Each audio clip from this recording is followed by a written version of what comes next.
En 4,5 milliards d'années, des millions d'espèces sont apparues sur Terre, se sont développées et ont finalement disparu, les unes après les autres, ne laissant derrière elles que des infimes traces de leur passage. La Terre est la seule planète de notre système solaire qui n'est ni trop chaude ni trop froide, pour le développement de la vie telle que nous la connaissons.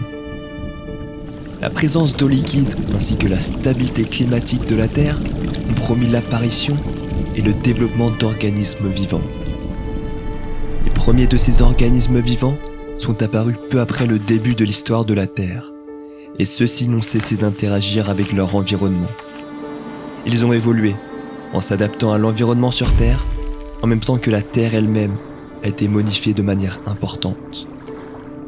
Parmi toutes ces vies, on a l'apparition il y a 300 000 ans de notre espèce, l'Homo sapiens. Si l'homme moderne a réussi à faire sa place toutes ces années en territoire hostile, c'est principalement grâce à sa capacité de survie et d'adaptation qui en font un être à part entière. Il se distingue des autres espèces par la sophistication de ses réalisations techniques et artistiques, par la complexité de ses relations sociales, par l'importance de l'apprentissage et de l'apport culturel, et surtout grâce à l'introspection et à la spiritualité qu'il a sur lui-même.